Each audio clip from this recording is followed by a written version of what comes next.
Однажды летом мы отдыхали на озере, и дети все время смотрели на рыбаков, которые сидели на берегу, пытались поймать рыбу, потому что немногим это удавалось. И Арсений наш, которому в тот момент времени, да, я не знаю, лет 6, наверное, было, он пошел, совершенно случайно, гуляя вдоль берега, увидели, что под одним из раскидистых деревьев, таких вековых, прям огромное дерево такое, там образовалась какая-то заводь, и там этих рыб просто вот видимо-невидимо. В общем, он загорелся, говорит, мы никому не скажем, пусть они там ловят, эта рыба будет наша. Купили сачок, и вот он этим сачком зачерпнул, и попалось несколько таких роскошных рыбин, которые положили в ведро.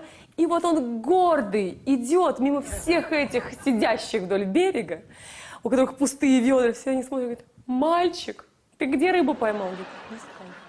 И, видимо, так загордился, так дефилировал, что споткнулся, что-то не увидел, упал, и рыба вся у него из ведра вывалилась и оказалась в воде. Расстройство было, конечно, вместе все переживали, и рыбаки переживали, это они вместе все сидели, он знал, где еще взять. Но сидел мужественно до темноты, чтобы никто другой не смог подсмотреть его потайное местечко.